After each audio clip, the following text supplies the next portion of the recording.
magacayga waa maxamed cabdikariin xaymo waxaan dhigtaa Somali Medical Training Center waxaan maanta halkaan rabaa inaan ku qabanno procedure oo ah blood sample collection haddii aan wax yar ka sharaxo qalbaha ama agabyada aan adeegsanayno waxaan adeegsanaynaa sterile gloves oo size-kiisu yahay 7 waxaan adeegsanaynaa sidoo kaleeto tube oo vacuum blood collection tube ah kaasi oo loogu talagalay in dhiigga oonan ku xinjiroobin si wixii loogu baahan yahay ama tastigii loogu baahan yahay loogu qaado sidoo kale waxaan adeegsanaynaa needle-kaasi oo aan dhiigga ugu soo qaadi lahayn humanka needle-kan waxaa ku xiri doonaa needle cap waxaa ku xiri doonaa needle-ka si dhiigga noogu soo qaado oo ugu shubno tube-ka ama vacuum tube-ka sidoo kaleeto tourniquet-ka iyo suufkeena iyo sidoo kaleeto antiseptic-ka kulli waa wadanaa waxaa marka si toos ah haddaan u bilaabi karnaa ama u bilaabaynaa qaadista dhiigga aan ka qaadayno bukaanka marka daawasho waa hadda xirinaynaa marka gloveska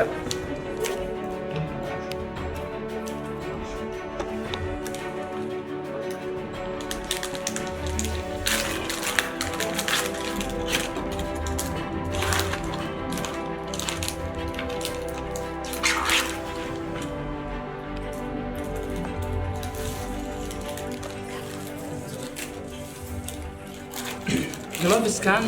waa sterile gloves oo nadiif ah waxaa loogu talagalay in internalkan gudaha mari doona hadhow oo keliya inaad taabatid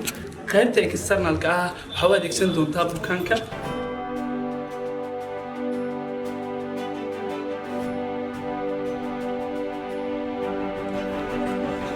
waxaan xirannay ama aan gloveski aan rabnay kadib howlaheennii kale aan qabsan doonaa waxaana si toos ah hadda u abbaari doonaa in bukaankii aan ka qaadno dhiiggii ama blood sample collection waxaan diyaarsanaynaa tube-keenii noo diyaar tube-keenii sidoo kaleeto waxaan habaysan doonaa needle cup-ka inaan ku xirno needle-kii aan haysanay needle cup-ki waa kana waxaan ku xirana needle-kii waxaan kala furi doonaa warqad yar oo meesha ku xiran si loogu sameeyo protection ama needle-ka in laga ilaaliyo waxa qolofkeeda ama daboolka needle-ka waan ka furnay si aan ugu xirno needle cup-ka marka waxaan ku xiri doonaa needle-ka qaybta madow gudaha ku jirto waxaan ku xiri doonaa hadhow cirbada ku hoos jirto waxaana gali doontaa tube-ka ama vacuum blood collection tube-ka qaybtan afka noo daboolanna waxaa ku jirto cirbadii lagu duri lahay bukaanka ama dhiigga loogu qaadi lahay waxaa hadda noo diyaar ah marka in aan habaysanay cirbadii aan ku qaadan lahayn waana cirbad casri ah taas oo ah in bukaanka si automatic ah markii loo geliyo in aan ku xiri doono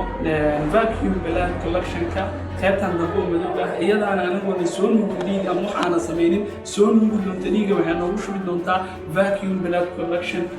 tube-ka hadda marka waxaan gali doonaa si toos aan u gali doonaa procedure-keeni inaan qabsanno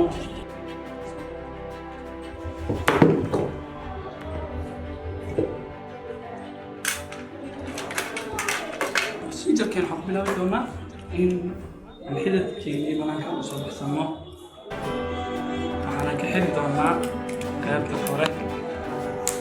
xididka koreysa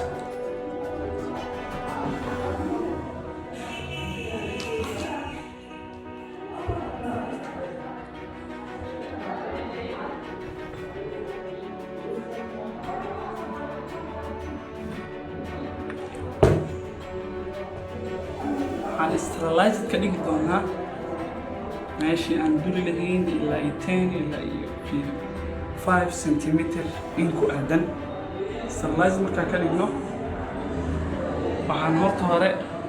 haddii xididkeeni meesha uu ka qarsoon yahay waxaan u qasbannahay inaan gacanta ku raadino meesha xididku naga jiro laakiin hadda waxaan aragnaa in xididkeeni uu cad yahay ama banaanka uu yaalo xididkaan ayaan ka duri doonaa bukaankeeni maanta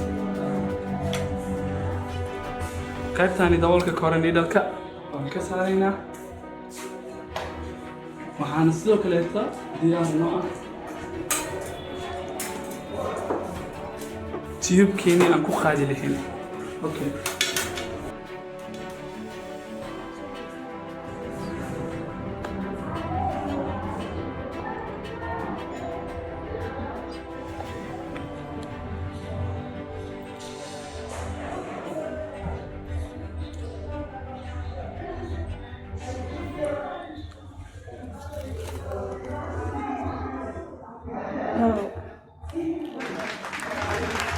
حسيت أو بلادين وديك كشمو أوكي needle-ka daboolkiisa aan gelinayna marka gelina qaybta dambeena waa ka baxsan doonaa waana dhiigga aan ku sameyn doono in aan geeno laabka ama testiga qaybtan waxaan ku tuuri doonaa kana waa ka furnayna meel aan dhiganayna kaabka meel aan dhiganayna needle-kan iska tuurayna daboolkeedii hadaa taa hor u gelinayna waan ka furnay